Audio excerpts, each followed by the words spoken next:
जय गुरुदेव, जय माँ गायत्री, सभी को मेरा प्रणाम। आज हम जानेंगे जब पूज्य गुरुदेव और माता जी का विवाह तय हुआ था, उस समय पूज्य गुरुदेव को पहले से ही माता जी अपने साधना कक्ष में आभास होती थी। आइए जानते हैं जब उन दोनों का विवाह तय हुआ उस समय की स्थिति परिस्थिति क्या थी और कैसा था माता जी का पहला परिचय। साधना में मिले संकेत। सन 1983 में मई मास की ही कोई तिथि रही होगी। जप ध्यान में हमेशा की तरह तन्मयता रही। 5-5.5 घंटे के आसन और इष्ट से एकाकार हो जाने वाली प्रगाढ़ स्थिति ने श्री राम के वर्ण को तपे हुए सोने जैसा कर दिया था। आसन से उठते हुए अपने व्यक्तित्व में भी उन्हें यह आँच अनुभव होती थी। जिन दिनों यह स्थिति बनना आरंभ हुई उन दिनों थोड़ी असुविधा तो होती थी, लेकिन बाद में अभ्यास हो गया। आसन से उठने के बाद वे हाथ मुंह धोते, सिर पर पानी छिड़कते और कुछ देर तुलसी की क्यारी या गाय के पास खड़े रहते। उस दिन श्री राम उठने लगे तो उन्हें प्रतीत हुआ कि पूजा कक्ष में वे अकेले नहीं हैं, उनके साथ किसी और साधक ने भी समर्पण किया है। उस साधक की उपस्थिति का बोध हुआ। उन्होंने आसपास देखा लेकिन वहाँ कोई नहीं था, फिर भी उपस्थिति का आभास हो रहा था। बोध के प्रति वे थोड़े जागरूक हुए तो वह प्रतीति तिरोहित हो गई, लेकिन अगले दिन फिर वही अनुभव हुआ। लगा कि समर्पण मंत्र किसी और ने भी समवेत स्वर में पढ़ा है। स्वर कंठ में ही गूंजा था, मुंह से ध्वनि नहीं हुई थी। वह पश्यंती स्तर तक ही व्याप्त हुआ था, लेकिन अनुभव हो रहा था। अगले दिन यानी तीसरे दिन प्रतीति और स्पष्ट हुई। अनुभव हुआ कि आसन के पास वाले भाग में एक दुबली पतली किशोरी कन्या बैठी है। वही साथ साथ मंत्र पढ़ती जा रही है और समर्पण का संकल्प करते हुए पृथ्वी पर जल छोड़ रही थी। इन 3 दिनों में यह प्रतीति भी प्रकट हुई कि साधना के अंतिम चरण में जैसी दहाक उष्मा अनुभव होती थी वह शांत शीतल होने लगी है। वैसी गर्मी का अब लोभ सा हो गया है। कहीं यह उस किशोरी की उपस्थिति का प्रभाव तो नहीं है? मन में प्रश्न उठा, लेकिन ज़्यादा देर तक यह टिका नहीं रहा। उसी दिन चाचा राम प्रसाद मथुरा आए। देहरी पर पांव रखते ही उन्होंने अपनी भाभी को पुकारा और अंदर आने तक घोषणा कर दी कि श्री राम के लिए बहू मिल गई है। बहुत सुशील और नेक स्वभाव की है। खेलने कूदने में उसका मन कम लगता है। चिड़ियाओं को दाना चुगाने, गाय बकरी कुत्ते आदि चौपायों को चारा रोटी खिलाने और घर आने वालों के लिए पानी लाने, उनकी सेवा करने में ही मन रमता है। यह सब विवरण देते हुए राम प्रसाद खी खी कर हंस दिए। ताई जी ने कहा, कुछ नाम पता बताओगे भी? घर परिवार के बारे में कोई पूछताछ की है या नहीं? सब पूछ लिया है भाभी, आप मना नहीं करेंगी, बस लगन की तैयारी कीजिए। इतना कहकर राम प्रसाद फिर एक बार हंसे और हंसकर चुप हुए तो बच्चों के लिए चुनी गई माँ का ब्यौरा देने लगे। सांवरिया बोहरे आगरा के जसवंत राय बोहरे के परिवार में जन्मी भगवती देवी की उम्र लगभग 16-17 वर्ष की होगी। रिश्ते की बात लेकर आए श्री राम के चाचा ने रंग रूप के बारे में बताया कि वे सांवली और दुबली पतली है, अपने पिता की चौथी संतान है और भजन पूजन में ही ज़्यादा समय बिताती है। 4-5 वर्ष की होते ही उन्होंने शिव की आराधना शुरू कर दी। बिना सिखाए ही पंचाक्षरी मंत्र का जाप किया। पालथी मारकर मकान के ही एक हिस्से में बने शिवालय में जा बैठी और भगवान शंकर के सामने बैठकर नमः शिवाय पढ़ने लगी। कुछ दिन बाद उन्होंने पूर्व दिशा में लालिमा लिए उदित हो रहे सूर्य की ओर टकटकी लगाकर देखा। कुछ मिनट निहारती रही और पूजा के समय अलग से रखा जल सविता देवता को चढ़ा दिया। पूजा पाठ में रुचि के बारे में सुनकर ताई जी को भारी संतोष हुआ।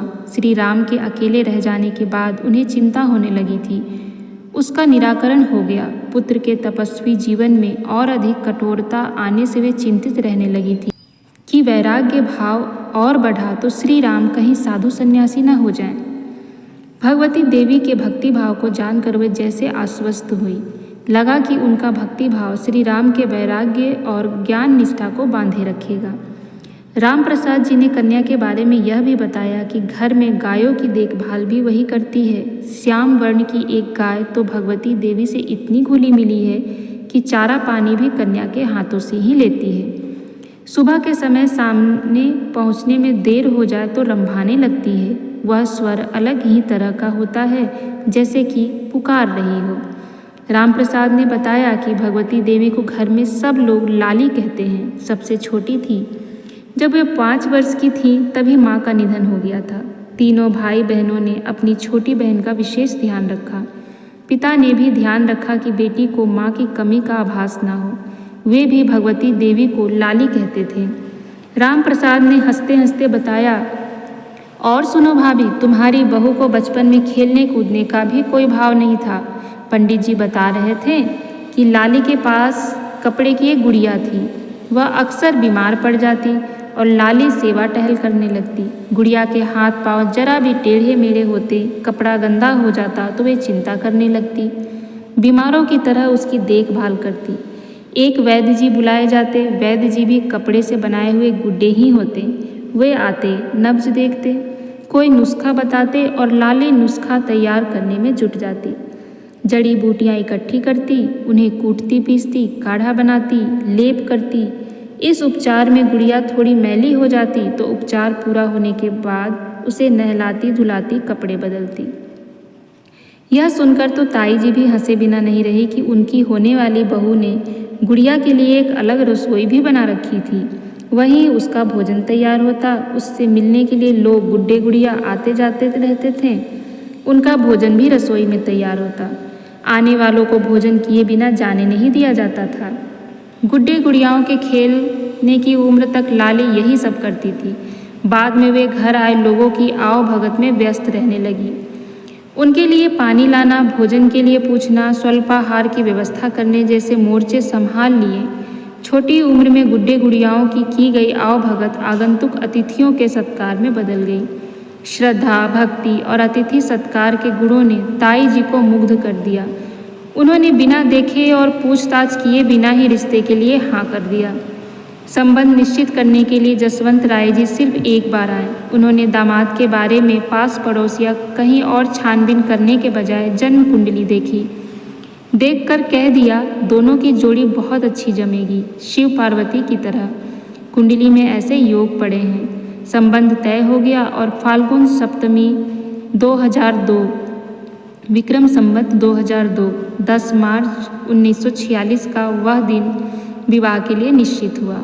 उसी दिन उसी समय यह भी निश्चित हुआ कि लाली के साथ उनकी आत्मीय सगी श्यामा गाय भी आएगी। कन्या और धन और गोधन दोनों को मथुरा से विदा किया गया। यह भी कि विवाह में धूमधाम नहीं करना है, बहुत सादगी और बिना शोर शराबे के ही पाणी ग्रहण संस्कार संपन्न कर लिया जाए। तो इस प्रकार से गुरुदेव और माताजी का विवाह तय हुआ था और माताजी के बारे में उनका परिचय इस प्रकार से ताई जी के सामने आया था। तो यह थी छोटी सी कहानी जिसमें हमने जाना कि पूज्य गुरुदेव को पहले ही माताजी का आभास होने लगा था कि कोई उनके साथ तपस्या कर रहा है, और छोटी सी माताजी की परिचय जिसमें यह ज्ञात हुआ कि बचपन से माताजी का आचरण, माताजी का स्वभाव कैसा था, व्यवहार कैसा था। आगे और भी बहुत सारी चीज़ें जानेंगे। हम अपनी माताजी को बचपन से जानेंगे, उनके बचपन की कथा जानेंगे कि उन्होंने कौन कौन से चमत्कार किए, उनके जीवन की क्या क्या घटनाएं थी और जब उनका जन्म हुआ तब क्या हुआ। ये सारी बातें हम आगे और भी ऐसे ही जानते रहेंगे। जय गुरुदेव, जय माँ गायत्री। सभी को मेरा प्रणाम।